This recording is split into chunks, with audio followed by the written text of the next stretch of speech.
Primero porque hoy en día el hombre moderno ha roto radicalmente la relación que hay entre la voluntad y la inteligencia, ¿no? Y el afecto ya ni te cuento. Es decir, ni te cuento. Entonces, ¿qué ocurre? Que si os dais cuenta, muchas veces nos damos cuenta, si uno se ve a sí mismo, se da cuenta que estamos rotos, ¿no? La frase que decía San Pablo de el mal que quiero hacer lo hago y el bien que quiero hacer no lo hago, ¿por qué? ¿No? Y eso lo experimentamos nosotros. Tengo que estudiar, tengo que levantarme pronto, tengo que hacer cosas, de repente veo que no las hago. Me quedo tumbado en el sillón, ¿no?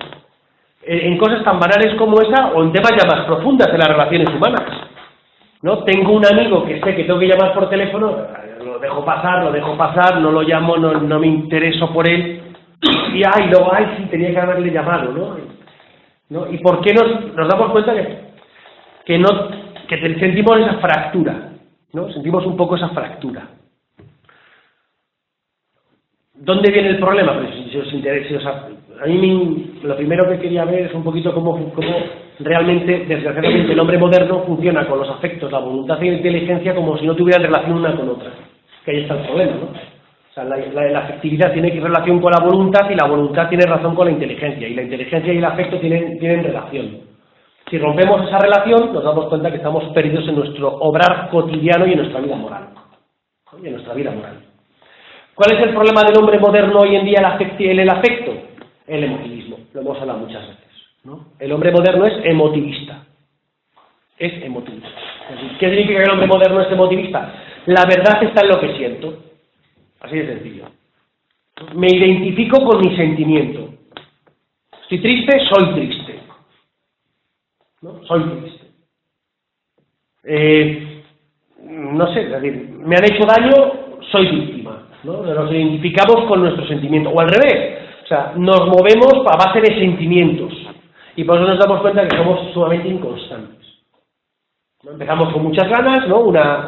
Alguien te hace una propuesta, te entusiasma la propuesta, empiezas con muchas ganas, ¿no? ¿Y cuánto te dura? Hasta que te dura el sentimiento, ¿no? En el amor ocurre lo mismo, en las relaciones humanas amorosas, ¿no? Ocurre lo mismo. ¿Cuántas veces el amor humano es lo que dura el sentimiento? Estoy enamorado de ti, te quiero, estoy contentísimo hasta que me duró. De repente ya no duro, ya no siento que te quiero, vete por un lado y vete por otro. Y eso ocurre a vuestras edades y en el matrimonio. ¿No? Que de repente, ¿no? Entonces nos damos cuenta que hoy en día el gran problema del afecto, por decirlo así, es que vivimos una anarquía de sentimientos. Es decir, vivimos unos sentimientos que el problema está que son sentimientos que les damos el valor por sí mismos. Es decir, ¿dónde está? ¿El sentimiento es bueno? Sí, el sentimiento es maravilloso, ¿no? Pero el sentimiento es maravilloso cuando tiene una relación con la verdad, ¿no? Cuando el sentimiento no tiene relación con la verdad, el sentimiento es destructivo, ¿no? Y hoy en día, ¿cuál es el problema del hombre moderno? Que al sentimiento no le damos una verdad, no lo guía una verdad. El sentimiento tiene valor en sí mismo. Siento que estoy enamorado, pues estoy enamorado. Ya siento que no estoy enamorado, ya no estoy enamorado, ¿no? Siento que ahora tú eres mi mejor amigo, eres mi mejor amigo. Ahora ya siento que tú no eres mi mejor amigo, ya no te hablo, ¿no? Siento que ahora mismo me comería el mundo y con ganas de hacer todo, bueno, me levanto y ese día soy imparable. Al día siguiente estoy triste, o lo que sea, no me mueve nadie de mi cama, ¿no? Que nadie me moleste. Vivimos con la dictadura del sentimiento. El hombre moderno es emotivista, emotivo, pero es una emotividad, claro, que si la llevamos a todos los ámbitos, pues aquí por ejemplo entra, es decir, ¿por qué hoy en día se acepta la homosexualidad como algo normal? Porque es un sentimiento. Tú me atraes, es un sentimiento, siento que te quiero, pues nos casamos. Así de sencillo, ¿no? Y me identifico con mi sentimiento. Soy homosexual, ¿no? En vez de a lo mejor decir, oye, pues esto, ¿no?, es un afecto que tengo que ordenar hacia el bien o lo que sea, ¿no? Es decir, la sociedad de hoy lo ve como la verdad. En el amor, por ejemplo, lo ve como la verdad, ¿no?, el sentimiento. Entonces nos damos cuenta que ese es uno de los grandes problemas que hay, ¿no?, en la sociedad moderna. ¿Qué ocurre con la inteligencia? Pues bueno, como ya hemos hablado muchas veces, la inteligencia busca la verdad, ¿no? Busca la verdad. Claro, una inteligencia que está totalmente tocada por la subjetividad, que es el emotivismo, ¿no?, pues cae en el relativismo. Entonces hoy en día vivimos una sociedad relativista. ¿Pero por qué vivimos una sociedad relativista? Porque hoy en día no se prioriza la verdad, se prioriza el sentimiento. Si tú sientes que esto está bien, está bien. Si yo siento que está mal, está mal. No hay una verdad, ¿no? Los dos podemos pensar cosas contrarias. Hoy en día, ¿no?, la sociedad dice, puedes pensar cosas contrarias, ¿no? Podemos pensar cosas contrarias, verdades contrarias, que simplemente le damos el mismo estatuto de verdad, simplemente porque la verdad hoy en día está totalmente subjetivizada, ¿no? Es un subjetivismo de la verdad. Entonces es el problema del relativismo moderno, ¿no?, donde no se busca la verdad, sino que la verdad se ha puesto en el centro en el sentimiento. Y el sentimiento es personal, y por tanto es mi verdad. Se habla hoy en día, no se habla de la verdad, no, mi verdad. Mi verdad. Pero es verdad que la inteligencia, pues, lo experimentamos todos los que estamos aquí, gracias a Dios hay ciertos principios en los que estamos de acuerdo. El hombre, por más que se quiera, el hombre por más que se quiera engañar, ¿no? ¿Quién viene a decir o qué? ¿No? El hombre, por más que se quiera engañar, hay ciertas verdades que al fondo tenemos que defender, ¿no? ¿Por qué? Porque hay una ley natural que ilumina la conciencia, ¿no? Es decir, el hombre no está totalmente perdido, no estamos totalmente perdidos, ¿no? El relativismo hay gente que puede defender el relativismo, pero a la hora de la hora no se puede vivir. Alguna sociedad relativista no puede vivir. No puede vivir. Hace falta unas creencias, ¿no? Hace falta unos derechos humanos.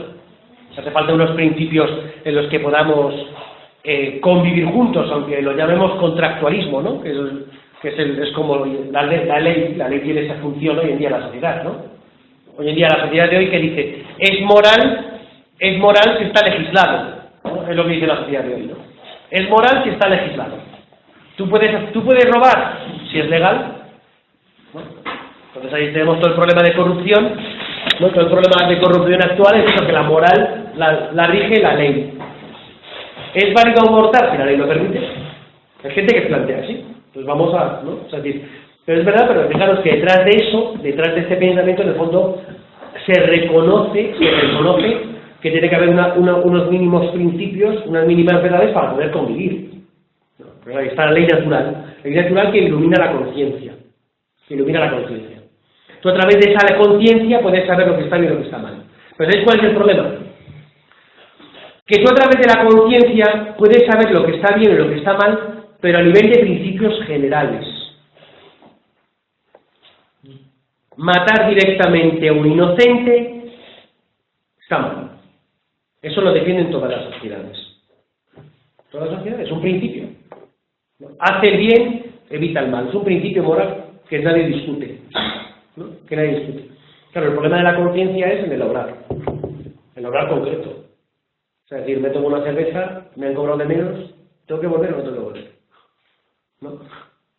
Digo, no vuelvo, problema del que me ha cobrado mal, ¿no? Fijaros, ¿no? Ahí ya la conciencia no ilumina tanto, es decir, la conciencia puede iluminar a nivel de principios, ¿no? Pero en el obrar cotidiano, o sea, en el obrar concreto, que es donde nos jugamos nuestros actos, ¿no? Es donde a veces la inteligencia, la conciencia no llega, porque la conciencia tiene un conocimiento general, universal, ¿no? ¿Entendéis esto, no? La conciencia tiene un principio, son principios universales, pero no particulares. Y no solamente eso. ¿Cuál es el problema de la inteligencia? Que como la inteligencia puede ver el bien, tengo que hacer esto. Pero claro, la inteligencia tiene que decir a la voluntad, oye, que tengo que hacer esto, ¿no? Y ahí la inteligencia le manda el mensajito a la voluntad, oye, Pini, vamos a hacerlo. Pero la voluntad dice, no me da la gana. ¿No? Que es lo que nos pasa hoy en día, ¿no? ¿Por qué nos cuesta la vida moral? Porque no sabemos los principios, no lo sabemos. No lo sabemos. Los principios no los sabemos. Pero ante esos principios, la voluntad no se mueve. ¿No? Y ese es el problema de la vida moral hoy en día en los colegios católicos, ¿no? Tú sabes lo que está mal, se le enseña al niño lo que está mal, ¿no? Y el niño no se siente con fuerzas para hacer bien, para hacerlo. Y se mete de cabeza en el mal. Y lo único que se consigue es remordimientos, ¿no? Sentirme mal, ¿no? Esa sensación, ¿no? de impotencia, de frustración, ¿no? Porque no puedo vencer el mal. ¿Y por qué no puede vencer el mal? Porque entre la inteligencia y la voluntad hay algo que está roto. ¿Sí me seguís o no? ¿Qué es eso que está roto entre la inteligencia y la voluntad? Los afectos. ¿Me doy cuenta? Es decir, el afecto que va por libre, que eso, ¿no? Que os he dicho, la anarquía del afecto, ¿no? El afecto que se deja afectar, que como no hay nada que lo dirija, ¿no? La vida afectiva, el afecto, el sentimiento, tiene que haber algo que lo dirija. Si no se vuelve anárquico y tiránico en nuestra vida. Pero como el afecto está desvinculado de la verdad, ¿no? ¿Qué ocurre? Que el afecto no influye como debería de influir. O sea, sí, yo sé que esto lo tengo que hacer. Y el afecto dice, sí, pero yo me esto. ¿No? Claro. ¿Y qué es lo que mueve a la voluntad? El afecto. ¿Os dais cuenta? El afecto es lo que mueve a la voluntad, ¿no? Pues tengo que estudiar y estás tirado en el sillón. ¿Por qué no te levantas a estudiar? Porque el afecto no te mueve. Tu afecto está descansando en el sillón. ¿No? Tan a gusto, ¿no? Que dice el afecto, mira, ¿no? ¿Quién se va a mover ahora, ¿no? Para que me levante, ¿no? Y haga algo que no me apetece, ¿no? Que haga algo que no me apetece. Entonces, fijaros que, la inteligencia, sí, la tenemos formada, más o menos. Digo más o menos, ¿eh? Porque hoy en día, claro, como la inteligencia queda en este relativismo, hoy en día se niega la verdad y hoy en día se discuten cosas que antes eran obvias. Antes era obvio. Hace 50 años nadie pensaba que el aborto estaba bien. Nadie. Poca gente, ¿vale? Poca gente. Hoy en día, un montón de gente. ¿Os dais cuenta? Es decir, lo que antes veíamos como algo obvio, ¿no? Que era un principio moral, no se puede matar a un inocente, ¿no? Hoy en día ese principio ya se discute. ¿Y cómo se introdujo el aborto en España? ¿A través de la inteligencia? No. A través del afecto. ¿Cómo? La niña de 13 años que han violado es pobre y el niño va a nacer discapacitado. ¿Quién no se conmueve ante esa situación? Entonces la gente dice, ay, pobrecita la niña. ¿No? ¿Veis? El afecto. O sea, no rompieron el principio directamente, rompieron el afecto. Entonces nosotros, ¿qué dijo la sociedad de hoy? No, claro, en ese caso sí. Pero ya al decir en ese caso sí, ya hemos roto el principio. Se ha hecho una excepción rompiendo un principio y a partir de ahí era simplemente tirar del hilo. Hasta la ley actual de supuestos. ¿No? O sea, si os dais cuenta, es decir, pero la primera ruptura de la inteligencia no vino por la inteligencia, no fue un debate sobre el estatuto ontológico del embrión. No fue eso. Vamos a ver si lo que una señora tiene dentro de sí es una persona o no es una persona. No fue ese debate. Ese debate no se hace. Si os dais cuenta, ese debate la sociedad de hoy no lo hace. No lo hace. Y cuando alguien argumenta, lo que argumenta es sensibilidad, emotividad, afecto. Te metieron el afecto y por ahí se fue rompiendo. ¿No? Pero rompieron el afecto, ¿no? Entonces, fijaros que entonces vemos, ¿no? Realmente que hay una ruptura. El hombre moderno, nosotros. Cuando digo el hombre moderno somos nosotros, ¿eh? O sea, no estoy hablando del señor que va por ahí como si no tuviera nada que ver conmigo. No, cuando digo hombre moderno, digo nosotros. También experimentamos, lógicamente, esa ruptura entre la inteligencia, entre la voluntad y entre el afecto. Sentimos también esa ruptura, ¿no? El afecto no actúa como debe de actuar, la inteligencia de la pobre la tenemos ahí un poquito apagada, ¿no? Y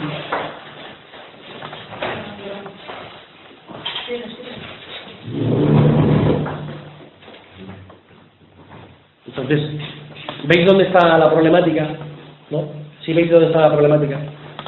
¿Estáis de acuerdo en la problemática o no? Yo creo que eso se experimenta y lo vemos, ¿no? Es decir, esa ruptura clara entre la inteligencia que no mueve a la voluntad, ¿no?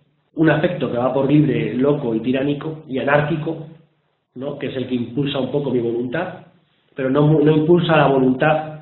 O sea, dice, cuando se estudia la inteligencia y la voluntad, que se dice que la inteligencia busca la verdad, ¿no? Y la voluntad busca el bien, ¿no? La voluntad busca el bien, ¿no? Lo que es bueno, eso es lo normal.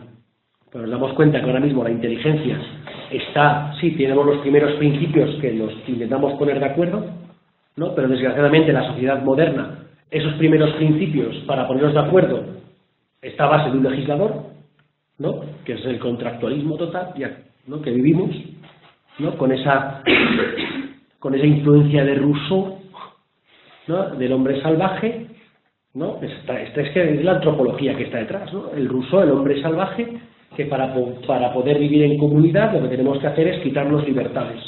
Nos quitamos libertades para poder vivir a gusto y no matarnos unos a otros, ¿no? Y entonces hacemos unas leyes para poder no matarnos unos a otros. Eso es lo que está detrás de este pensamiento, ¿no? De este pensamiento.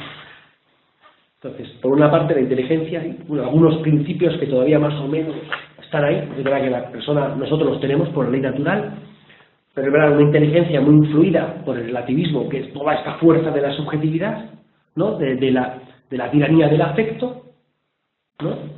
Vemos una voluntad que no se mueve, o sea, que no se mueve siempre hacia lo bueno, ¿no? Mi voluntad no se mueve hacia lo bueno, es decir, tenemos una voluntad que desgraciadamente no tiene la luz de lo que es bueno y conveniente para mí, ¿no? Y tenemos unos afectos que son tiránicos, locos, anárquicos, desligados completamente de la verdad, ¿no?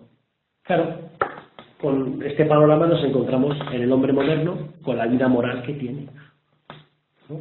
Que nos experimentamos nosotros mismos, ¿no? Con esta fractura dentro de nosotros.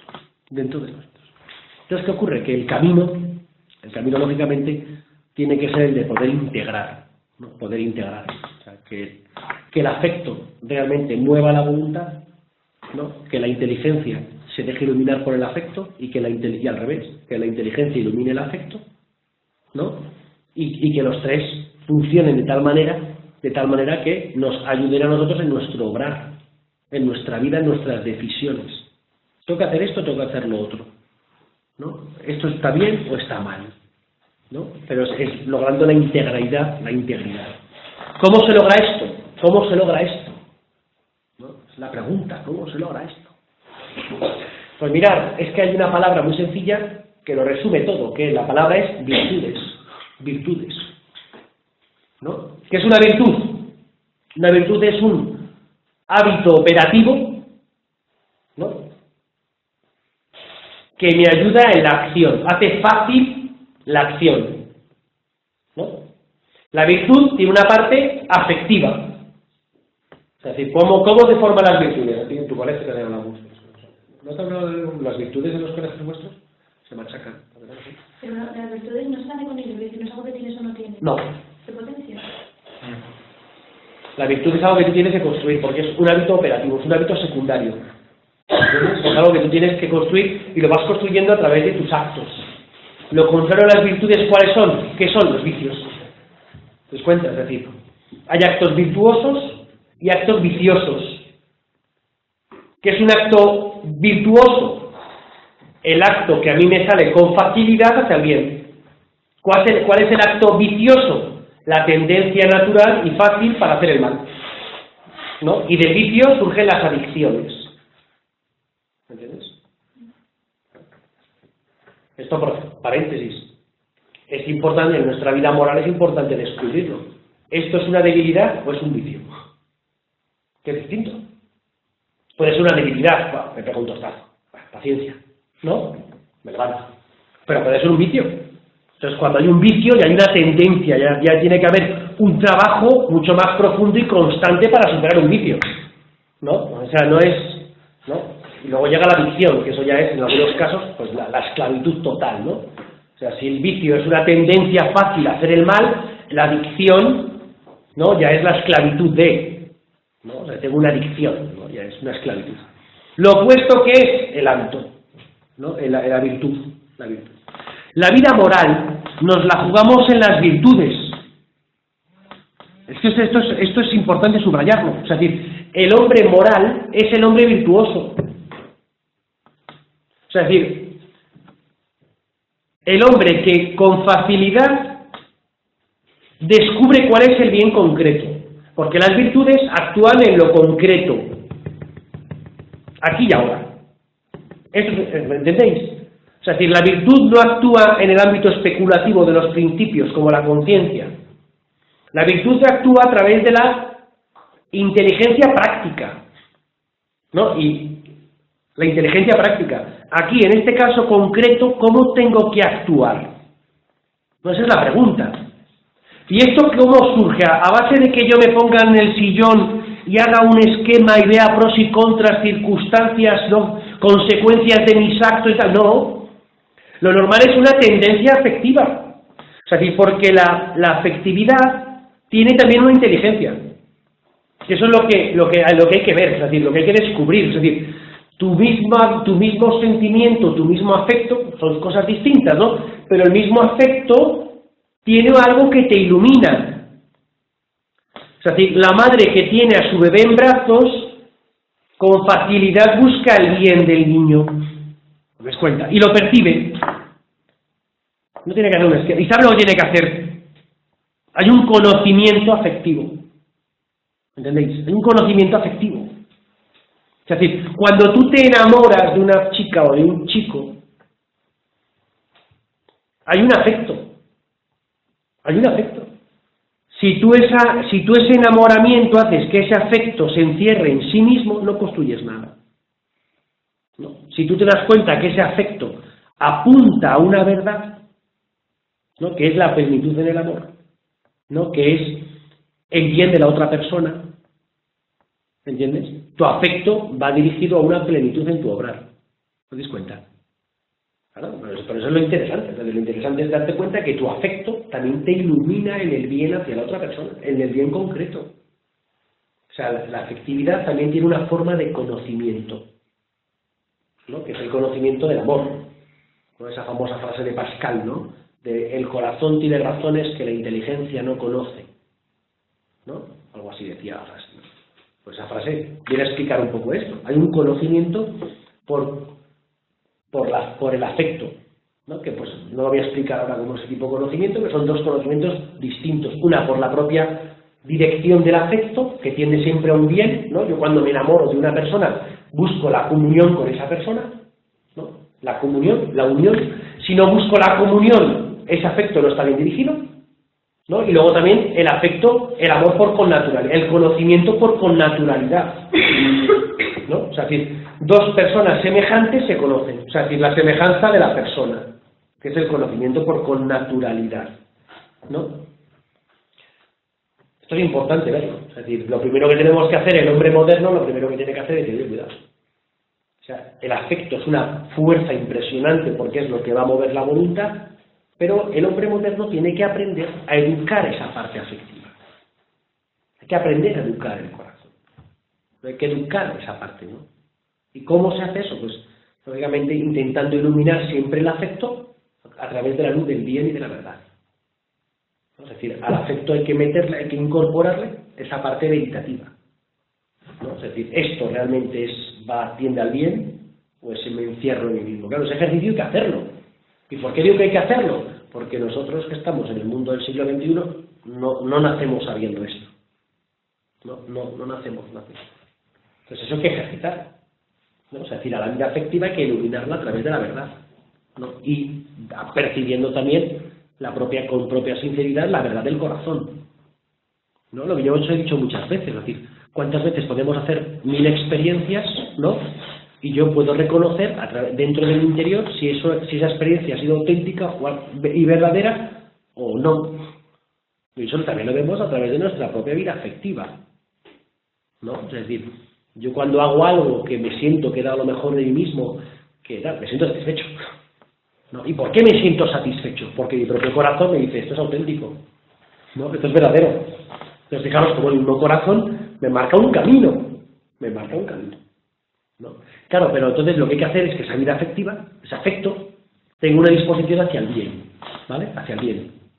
Y es cuando, pues este afecto ilumina la inteligencia y mueve la voluntad, ¿no? Por eso yo siempre insisto, creo, y perdonadme los que ya habéis escuchado esto 1000 veces, es decir, donde el hombre moderno tiene que trabajar hoy sobre todo es en la parte afectiva, no tanto en la voluntad, ¿no? Es que cómo formo mi voluntad, cómo fortalezco mi voluntad. Y le he tenido de Rojas, el psicólogo, se llama Rojas, apellida Rojas, no sé cómo se llama, Enrique Rojas, su libro Voluntad. Y en el fondo, ¿qué te viene a decir? La voluntad se forja a través de motivaciones.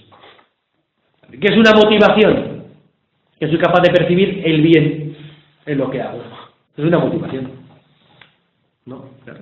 Entonces, en el fondo, la voluntad se forja fortaleciendo el valor del bien, ¿no? Tengo que estudiar, no me apetece un cuerno, ¿vale? Busca el bien.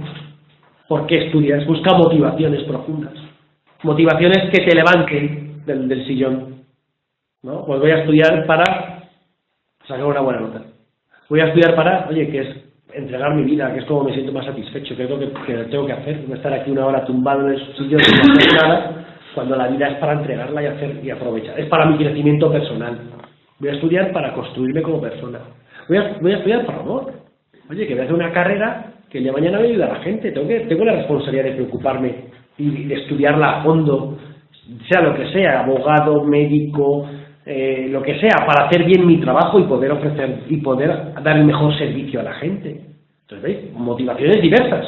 Cuanto mayor sea la motivación, que implica ese valor y por tanto esa atracción al bien y esa parte afectiva, ¿no? Cuanto más fuerte sea la motivación, más me levantaré yo del sillón, ¿no? ¿Qué es la pereza? La pereza es elijo la satisfacción sensual aquí y ahora. Eso es la pereza. Y subrayo la palabra sensual. O sea, es decir, elijo el placer sensual de estar en el sillón en vez del esfuerzo del estudio. Y elijo el bien aquí y ahora, que es un bien. Es decir, Aristóteles señalaba 3 tipos de bienes: el bien hedónico, el bien utilitarista y el bien honesto. Son 3 tipos de bienes. El bien erótico o hedonista, lo que me da placer. Es un bien. Tomarte un buen vino es bueno, ¿no? Tomarte lo malo es pecado, ¿no? Pero, es decir, estar a gusto con mis amigos y tener esa satisfacción es bueno. O sea, no vamos a decir que sea malo. No, es un bien, pero sensible, es un bien sensible. El bien utilitarista, el bien útil, que es aquello que me sirve para algo, ¿no? Voy a estudiar para. ¿La medicina es buena? Sí, ¿por qué? Para mi salud. No son bienes en sí mismos. Tomarme una pastilla es bueno, sí, pero no es un bien que se acabe en sí mismo, ¿no? Pues tiene una otra finalidad, que es mi salud, ¿no? Son bienes útiles. Y luego está el bien honesto. ¿Cuál es el bien honesto? El bien que enriquece a la persona, el bien propio del hombre. Claro, cuando se pone en juego la voluntad, lo que está en conflicto son esta lucha de bienes. ¿Cuál es el bien que busco? ¿El bien hedónico o el bien honesto? Claro, el bien honesto, que es el bien de la persona, el bien que me hace crecer, el bien que me da plenitud, o el bien que me hace estar sentado en el sillón o en la cama, simplemente porque no quiero moverme, ¿no? Qué pereza. Es una elección de bienes, claro. Entonces, la voluntad se forja motivándola, no a base de ¡venga, vamos! ¡Oh! Eso lo haces un día. O sea, cuando hacemos las cosas por pura voluntad, se acaba. ¿Cuántas veces tú has dicho, llega Cuaresma, propósitos de Cuaresma, ¿no? Y no los cumples? Porque son actos de voluntad. Tú lo ves con claridad que voy a hacer este sacrificio. Pero simplemente es la inteligencia que ilumina la voluntad. Pero como he dicho, la inteligencia no mueve. Tú sabes que es un deber de, ¿no? Debo hacer esto, ¿no? El deber de, ¿no? La ética kantiana. ¿No? Pero la inteligencia no mueve la voluntad. Te pones un propósito, no lo cumples. Y si lo cumples, estás esperando, deseando que acabe la Cuaresma, ¿no? Diciendo, ya, no aguanto más. ¿no? O sea, decir, ya, quiero comerme un chocolate, ¿no? O sea, ¿no? No es un acto virtuoso, ¿entiéndeme? No es un acto virtuoso. Tu propósito no es virtuoso. No es virtuoso. Podría decir que es heroico, ¿no? Pero no es virtuoso. Porque el acto virtuoso hace que sea fácil hacer el bien. Y atractivo. El que tiene la virtud en el estudio es el que le resulta fácil ponerse a estudiar. Resulta fácil. Porque ya es virtuoso. Ya es virtuoso. ¿No? El que es virtuoso haciendo el bien, que esto es lo importante, por ejemplo, el que es virtuoso amando, percibe con mayor facilidad lo que necesitan las demás personas. Porque la virtud, como he dicho, tiene ese conocimiento afectivo, ilumina el acto concreto. ¿Os dais cuenta? Entonces, el virtuoso es el que sabe lo que está bien y lo que está mal en cada momento. No es el sabio, ¿eh? No es el sabio. No es el teólogo moral, no es el moralista, ni es el que sabe, el experto en ética. Tú podrás saber toda la ética que quieras, pero en este caso concreto, el que a mí me va a iluminar sobre lo que está bien y lo que está mal es el hombre virtuoso. El hombre virtuoso. Porque el virtuoso tiene la capacidad de percibir con naturalidad, con mayor facilidad, lo que está bien y lo que está mal. Lo que está bien y lo que está mal. Cuando alguien me pregunta, padre, ¿esto está bien o está mal?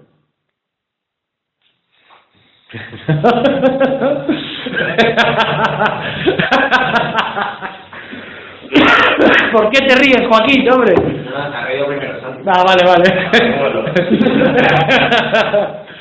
No, cuando alguien pregunta sobre cosas concretas, en el fondo es que le falta la virtud. Que hay que preguntar.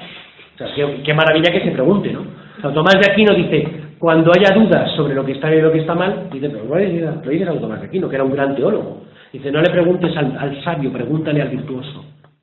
Porque el virtuoso sabe con mayor facilidad, con naturalidad, lo que está bien y lo que está mal. Pues por eso fijaros qué importante en la vida moral, en nuestra vida de actos, nuestra vida cotidiana, que tengo que tomar decisiones. ¿Voy al retiro o no voy al retiro? Pues eso quién lo decide, el virtuoso. Claro, es decir, claro, porque es una predisposición hacia el bien y hacia lo que es mejor. ¿No? Si yo estoy debatiéndome a través de mi cabeza si voy o no voy porque tengo un partido de fútbol o porque tengo no sé qué o porque tengo, ¿entiéndeme? O sea, decir, yo no sé nada, yo hablo así al aire. O sea, decir, ¿no? Yo hablo así al aire. O sea, decir, sí, yo, pero lo que voy es que cuando me debato, en el fondo lo que pasa, lo que me hago reconocer es que mi corazón todavía le falta mucho camino por recorrer la virtud. Para adquirir una virtud. Porque la virtud me dice con facilidad lo que tengo que hacer. Lo que tengo que hacer. Por otro, ¿tengo que ir al retiro o tengo que estar con mi abuela que se queda sola? Pues a lo mejor el virtuoso dice, no, me tengo que quedar con mi abuela que me queda sola, no tengo que ir al retiro. O sea, es decir, quien decide es la capacidad. Es decir, lo que nos ayuda a decidir es la virtud. Entonces, muchísimas preguntas que nos hacemos en moral, en la vida moral. ¿Esto es robar o no es robar? ¿He faltado a la caridad o no he faltado a la caridad? ¿Esto es impureza o no es impureza? ¿Esto está bien o está mal? En el fondo, lo que nos hace ver es que tenemos que crecer en la virtud. O sea, por eso digo que la vida moral, la vida de nuestros actos, nos la jugamos creciendo en las virtudes. No simplemente conociendo los mandamientos de la ley de Dios o con hojitas de exámenes de conciencia. Ahí no nos la jugamos. Yo puedo saber los mandamientos de Dios. Puedo coger un libro de Munilla sobre exámenes de conciencia maravillosos y escrupulosos, ¿no? Y tal, ¿no? Primer mandamiento, ¿no? Pero eso no me hace virtud, eso no me hace vivir la vida moral. Me podrá iluminar. Esto yo no lo sabía, ¿no? Pues ahora que lo sabes, a ver si lo puedes hacer. Claro, ahora que lo sabes, a ver si eres capaz de hacerlo. Es que quiero ser capaz de hacerlo. Pues crece la virtud. Crece la virtud. Y es verdad que la virtud, a través de la virtud, crecemos a través de actos libres que buscan el bien. Así como se crece la virtud. Actos libres. Subrayo lo de libres. Lo hago porque me da la gana. No lo hago por miedo. Llego a casa pronto porque si no mis padres me echan una bronca. Pues no es virtuoso. Y el día que no estén tus padres van a llegar tarde. Pues no eres virtuoso. No eres virtuoso. No, yo se lo digo a los padres del colegio, se lo digo siempre. Es decir, tú obligas a tu hijo a estudiar todos los días 1 hora, tu hijo no creas que es virtuoso en el estudio. Si lo hace simplemente porque tú le obligas, cuando el día que te vayas no va a estudiar. La virtud no se ejercita simplemente repitiendo actos. No. En la virtud, en el acto, tenemos que introducir la parte de la libertad, que implica la parte de la afectividad, y por tanto valorar lo que voy a hacer, buscar el mayor bien, desear el mayor bien. ¿A quién da los deseos? ¿No? Desear hacer el mayor bien. Porque a veces, claro, en el ejercicio que vamos adquiriendo virtudes nos equivocamos. Deseo hacer el bien, pero no puedo. Bueno, pues vamos ya, ¿no? Sigo deseando, pues yo siempre, es decir, el gran trabajo, insisto y subrayo, el gran trabajo está sobre todo en el trabajo del corazón. En el trabajo del corazón. Desear hacer el bien, desear amar el bien, amar la belleza, ¿no? Amar lo verdadero, amar lo bueno, ¿no? Y estar siempre en esa sana tensión que me impulse a buscar lo mejor, ¿no? Me impulsa a lo mejor y lo valoro, ¿me entendéis? Y lo valoro y ¿no? Para que yo mismo haya dentro de mí un deseo que vaya intentando mover mi libertad, ¿no? Que me cuesta estudiar, busco motivaciones. Que me cuesta hacer el bien al prójimo, pues busco motivaciones y me enamoro, veo que es un camino de crecimiento, veo que es el amor de Cristo, ¿no? Y voy trabajando profundamente toda esa parte del corazón, no simplemente trabajando en hacer bien, hacer mal. Por tanto, inteligencia, voluntad y afectividad, ¿no? Integrarlas. Y esa integración, sobre todo, se logra a través de las virtudes, ¿no? Luego también es verdad que también la voluntad, el trabajo de la voluntad, también hay que trabajarlo, ¿no? Es decir, ¿cómo? Si yo me doy cuenta, ya he dicho un poquito cómo se ilumina la inteligencia, ¿no? Más o menos, ya he dicho cómo se puede formar la inteligencia, ya he dicho más o menos cómo se puede, esta parte del afecto también se puede formar. La voluntad que es impulsada por el afecto, ¿no? Es verdad que si yo descubro que mi voluntad está muy tocada, pues también hay que fortalecerla, ¿no? También hay que fortalecerla. ¿Y cómo la fortalecemos? Pues ahí lo siento, no queda otro camino que pues los sacrificios. Si yo percibo en mí que tengo una tendencia brutal a la pereza, pues tendré que decir, oye, introduce algo en tu vida, ¿no? Es decir, no puedo tener la actitud de buscar solo lo que me produce, lo que me es cómodo. Entonces ahí también se puede hacer cosas para ir forjando un poquito la voluntad, que no es malo. Es decir, pues no voy a sentar, llego a casa y en vez de sentarme en el sillón, me siento en la silla. ¿No? Como me di cuenta que me falta templanza a la hora de comer, ¿no? Porque no tengo voluntad y esto es sensual y me apetece un montón, pues voy a negarme un poquito esto. Entonces estas pequeñas negaciones pueden ayudarnos a fortalecer la voluntad, a fortalecerla. Pero lo que sobre todo va a forjar tu voluntad y va a dirigirla es la parte afectiva, porque es quien mueve a la voluntad, ¿no? Si a ti te atrae el mal, la voluntad va a buscar ese mal. Si a ti te atrae el mal, no, la voluntad no busca el mal, pero el bien, que he dicho antes, ¿no? El bien hedónico, si a ti te atrae solamente y pones como principio en tu vida el bien hedónico, pues la voluntad va a buscar siempre esa pereza, ¿no? Entonces, claro, yo por eso insisto tanto, que para fortalecer la voluntad, sí, esos pequeños sacrificios ayudan, pero que eso tiene que ir a la raíz de lo que mueve la voluntad, ¿no? Que es esta parte del afecto, ¿no? Que es la parte anárquica del hombre moderno, Pero en el fondo, adquiriendo virtudes. O sea, que deseemos adquirir virtudes, ¿no? Porque la virtud es lo que luego me va a hacer ser un hombre moral. va a hacer que la vida moral y el bien lo descubra con facilidad y responda con rapidez. ¿No os dais cuenta? O sea, por ejemplo, ¿no? Es decir, estamos reunidos, estáis reunidos en casa y es comida familiar. Siempre hay uno que se levanta antes a servir a los demás. Siempre hay uno que percibe que le falta al otro algo, antes que a los demás, ¿no? Y siempre hay alguien que de repente, con más facilidad y sin quejarse, se levanta en el servicial. Ese es el virtuoso. Ese es el virtuoso. ¿No? El virtuoso es el que estamos reunidos, tengo que estudiar, me levanto y como estudiar. Ese es el virtuoso. ¿No? El virtuoso es, por eso digo que lo vemos en el día a día, en lo cotidiano, ¿eh? O sea, porque el hombre virtuoso sí tiene esa capacidad de percibir el bien y con facilidad hacerlo, ¿no? La Virgen María. Oye, que tu prima Isabel era virtuosa, percibe una necesidad y va rápidamente a ayudar a su prima Isabel. Porque había una virtud, ¿no? Es decir, su caridad está fortalecida por esa virtud. Entonces responde con facilidad. Responde con facilidad.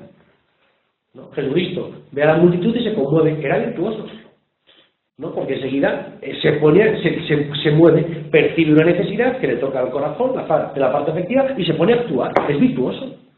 Es virtuoso, ¿no? Es decir, en ese sentido, para que lo veamos, ¿no? Y eso lo percibimos en el día a día en mil cosas, ¿no? En mil cosas, ¿no? Pero realmente hoy, es decir, animaros, ¿no? Y motivaros para decir, mirad las virtudes como un camino de crecimiento personal. Para poder ser hombres y mujeres íntegros necesitamos virtudes. Virtudes. Sin la virtud estaremos siempre en ese conflicto en la vida, en las decisiones, en la voluntad, estaremos siempre en conflicto, siempre, ¿no? Estaremos siempre como rotos, estaremos siempre como más perdidos a la hora de esto está bien o está mal, no lo sé, qué tengo que hacer, esto o lo otro, ¿no? Y a veces, es verdad que a veces hay que hacer un plan, decisiones importantes, ¿no? Pero me refiero en lo cotidiano, en el día a día, ¿no? Es la persona que está, por ejemplo, el que está en el metro, ve a la anciana y nada más verla se levanta, porque tiene una virtud, tiene una capacidad de percibir algo y se levanta. Es virtuoso. No, hay una virtud ahí, ¿no? El que no se levanta porque no lo percibe, no es virtuoso. Y el que se queda sentado, lo percibe, pero se queda sentado, tampoco es virtuoso. Pero no es virtuoso, porque la verdad, porque la acción, porque en ese sentido vence más la vergüenza que el bien que debo de hacer. ¿No? Y lo que tengo que hacer, lo que me mueve a mí a actuar es el bien. Claro, entonces, ante el bien que tengo que hacer y lo veo, hay otro bien que se sobrepone sobre ese, ¿no? Entonces, eso es la lucha que hay que hacer. Entonces, eso es lo que hay que vencernos. En el fondo siempre es esa lucha de bienes, ¿no? Tomás de Aquino cuando define lo que es la libertad, ¿no? Tomás de Aquino dice, la libertad es elegir entre dos bienes el mejor. Pone dos bienes, no pone un bien y un mal. Porque nuestras decisiones siempre son decisiones entre bienes. Solo cuando elegimos el bien equivocado se puede transformar el mal, que es la carencia de bienes. Que es la carencia de bienes. Pues no puedo decir el mal, pues el mal. Pero lo busco porque es un bien. No puedo decir libremente el mal, es un imperativismo. No, por eso tú eliges el bien. El odio, quiero vengarme, lo veo como un bien. La venganza la veo como un bien. Entonces uno nunca dice el mal, siempre dice nunca elige porque no conoce. Puede conocer. No es, el mal en sí mismo no se elige un bien equivocado. Pero matar o robar o... Siempre ves un bien. Veo un bien, quiero tu dinero, es un bien para mí tu dinero. Pongo el bien de tu dinero por encima del bien de tu persona. ¿Es envidia o fama? El daño que te hago a ti lo veo como un bien. ¿Qué es la envidia? Que quiero algo tuyo, ¿me entiendes? Que hay algo en ti que quiero que me da envidia y por tanto te hago daño. Pero lo que quiero es fastidiarte a ti. Yo veo fastidiarte a ti como un bien para mí. Por mi egoísmo, por mi ira, ¿me entiendes? Por venganza. En ese momento para mí la venganza es un bien. ¿Está equivocada la venganza? Sí, pero lo veo como un bien para mí. Entonces lo que hago es vengarme. La venganza es un bien para mí. ¿Es un bien equivocado? Sí. Pero estamos siempre en esa elección de bienes. La voluntad siempre se dirige hacia un bien. La droga, el que se droga busca un bien, no busca aniquilar su vida. ¿Claro? El que fuma lo que sea, lo hago por un bien. Quiero el placer de este momento, es un bien. Cojo una cogorza, es un bien. No lo elijo porque está mal y voy a coger luego el coche para tener un accidente. No lo veo así. Lo veo como un bien, beberme 5 copas y luego veo un bien coger el coche para llegar a mi casa, en vez de tener que esperarme coger un taxi que tengo que pagar. ¿No? Pero la libertad es esa, pero no solo lo importante es descubrir y que te atraiga el bien mejor. Es la belleza del bien. Que me atraiga a hacer el bien. Que me atraiga la belleza del bien. Que me atraiga. Que me atraiga. Pero es el trabajo. Es el trabajo. Es el trabajo. Es el trabajo que hay que hacer todos los días, ¿no? Aquí yo sí creo, y como siempre, no tirando hacia mi campo, ¿no? Que lo que realmente transforma mi corazón y la vida afectiva es el amor. Entonces, en el fondo no estamos jugando nuestra capacidad de amar. O sea, el amor es el motor de las virtudes. El amor es el motor de las virtudes. Yo cuando quiero a alguien, si la quiero de verdad, le hago el bien, no el mal. Y cuando yo quiero a alguien, busco el bien de esa persona. Busco su bien. Y entonces meto mi inteligencia. Y ese bien que busco la otra persona me saca de mí mismo, ¿no? Y son actos totalmente libres. Entonces, lógicamente, el amor es lo que realmente educa mi afectividad, el amor adecuado, ¿no? Y me hace ser virtuoso. O sea, yo siempre pongo el ejemplo de Francisco de Asís, que cuando se encontró por primera vez con un leproso que le daba asco darle un beso, ¿no? Un leproso se asqueó, y Francisco de Asís le dio un beso, le abrazó y le besó. ¿Eso es un acto virtuoso? No, es un acto heroico. Pero rompiendo esa barrera por amor, luego al tiempo vemos a Francisco de Asís viviendo entre leprosos. Eso sí es virtuoso, porque lo hace con facilidad. ¿Te das cuenta? Lo hace con facilidad. Eso sí es virtuoso. Pues claro, hay que romper esas pequeñas barreras, ¿no? Primeras, Mediante el hábito. Claro. Pero romper la primera, si yo veo que algo es bueno, aunque me cueste, intento profundizar en la belleza de ese bien para hacerlo. Y luego, cada vez que voy buscando ese bien, se va haciendo más fácil el bien. Y descubrir el bien, ¿no? Y se va haciendo un hábito, es decir, una segunda naturaleza, que es el hábito. Y entonces, claro, la vida moral la vivimos con mucha más facilidad. Sabemos discernir con muchísima más facilidad qué hacer, qué elegir, porque me hago virtuoso.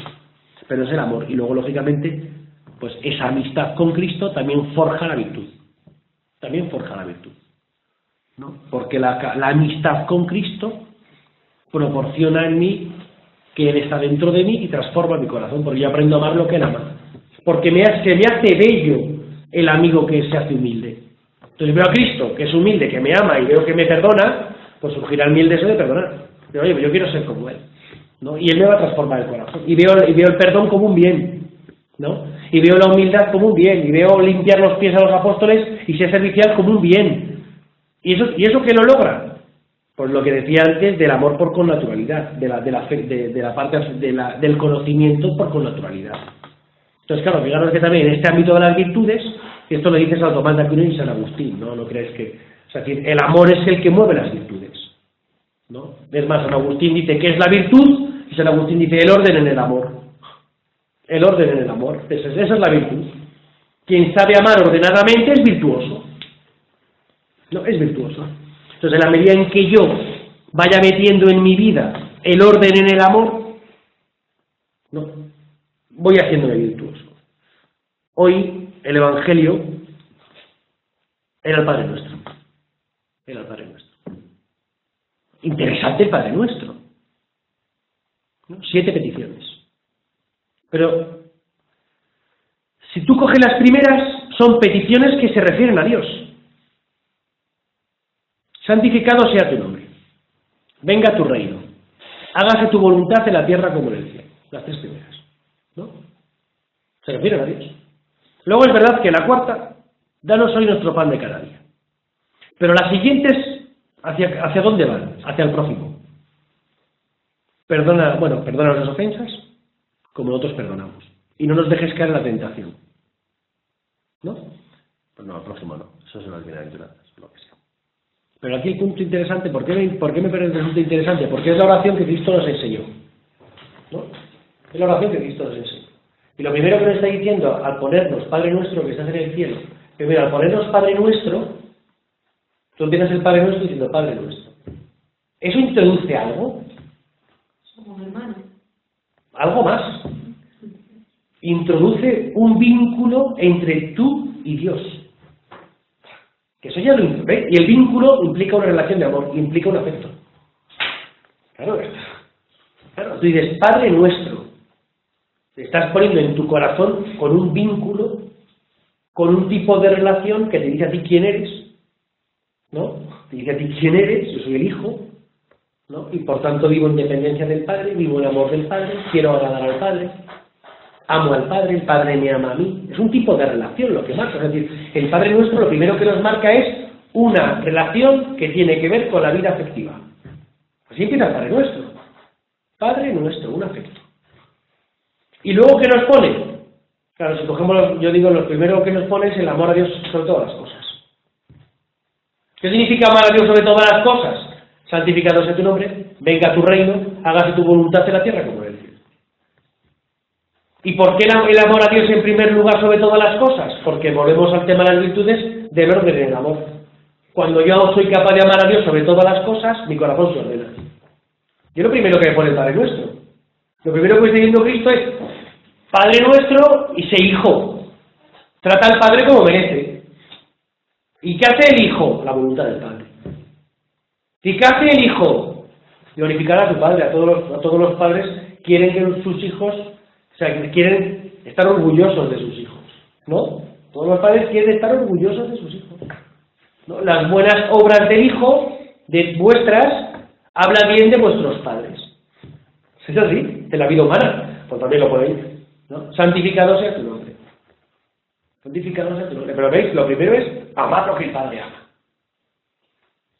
Las últimas peticiones nos dicen la importancia de vencer el mal. La importancia de vencer el mal. No nos dejes caer en la tentación y líbranos del mal. Es decir, las últimas nos están diciendo, cuidado con el pecado, cuidado con el vicio. Cuidado cuando haya esa ruptura en ti que introduce el maligno. ¿No? Cuidado, porque tus actos te destruyen. ¿No? Tus buenos actos te construyen, pero tus malos actos te destruyen. Fijaros, que Jesús está tocando la virtud, está tocando el acto humano, está tocando la vida moral. La vida moral. Luego, entre medias, pues el pan de cada día. Claro, aquí ya hay muchas interpretaciones según coges tú a los teólogos, a los místicos, porque algunos hablan de la Eucaristía. Y es verdad que sin Eucaristía no puede haber vida cristiana. Afirmación categórica. La vida sacramental ayuda a la vida moral. Pero hay otros que hablan lógicamente del pan del Padre, el pan providente, ¿no? O sea, el pan de cada día, la comida, lo material. Y luego el perdón. Que a mí el tema del perdón es un tema que me interesa. O sea, que es interesante que Jesucristo haya puesto esto, ¿no? O sea, que Jesucristo podía haber dicho otra cosa. En la oración que Él nos enseña, ¿no? Y perdonar. ¿No? Perdonar. Que en el fondo está diciendo, tened un corazón como el mío. Yo soy compasivo y misericordioso. Yo acojo al pecador. Yo perdono 70 veces 7. ¿No? Jesucristo le está diciendo, oye, tú ten el corazón que yo tengo. Ten el corazón que yo tengo. Entonces también fijaros como el rezo del Padre Nuestro, sobre todo la primera parte, pues que si lo rezamos con conciencia y tal, en el fondo el amor a Dios, toda esta parte afectiva de mi relación con el Padre, también me ayuda a la educación de la virtud, ¿no? La educación de vida afectiva. ¿Alguna pregunta sobre todo este rollo que os he echado? ¿Alguna queja, algún cotilleo? ¿Alguna aportación? ¿Estoy de acuerdo conmigo? ¿Todo claro? Sí, ¿no? ¿El servicio que lo mueve? ¿El qué? El servicio que lo mueve. El que ama es servicial. Eso sí es sencillo. O sea, el afecto. El afecto. Claro. O sea, si tú amas a alguien, de verdad tú amas a alguien, eres servicial hacia esa persona. O sea, no tienes ningún... Mira a las madres. ¿No? Supongo que ahí tienes a tu hermana, pues supongo yo que tiene al bebé. Dime tú qué madre no es sumamente servicial con sus hijos. La madre que llega a casa, que hace la cena, es la servicialidad. ¿No? Es la servicial, ¿no? Quien ama es servicial. Quien ama se adelanta a las necesidades del otro. ¿No? Entonces, claro, esa capacidad de ser servicial es el amor. O sea, te quiero y por eso quiero que tú descanses. Y por eso soy capaz de humillarme yo y hacer cosas que a ti no, porque te quiero. La servicialidad es una forma de amar. Pero esa parte es la que hay que ordenar y reformar. ¿Alguna otra pregunta? No. No, pues nada. A construir, a buscar virtudes. No, de verdad, que es interesante el tema de las virtudes. Nuestra vida moral nos la jugamos en las virtudes. No nos la jugamos con teoría de mandamientos, también, pero sobre todo nos la jugamos en las virtudes, que es donde actuamos. Es donde actuamos. De esto hay una corriente ahora moral que tiene toda esta línea, pero no católica. Hay un inglés, un americano que se llama Lasdale McIntyre. Él tiene un libro que se llama Después de la virtud, After the Virtues. Y él busca esta parte, o sea, él al final es un americano, filósofo, no es teólogo, no es cura. Y al final él la propuesta que hace es, hoy en día la sociedad se reestructura si volvemos a las virtudes. Otra filósofa que tampoco es católica, Nausmann, también trabaja el tema de la virtud. El tema de la virtud. Es decir, hay una corriente a nivel de la filosofía moral que está volviendo al tema de la virtud. Es verdad que algunos de ellos con un tinte un poco estoico y por tanto sin esa parte afectiva, lo que sobre todo la descubre San Tomás de Aquino y la desarrolla San Tomás de Aquino. Aristóteles no tanto, que también proponía una vida de virtud. La virtud como el obrar. El obrar excelente es la virtud. Pero ya desde Aristóteles. ¿Nada más? Vámonos.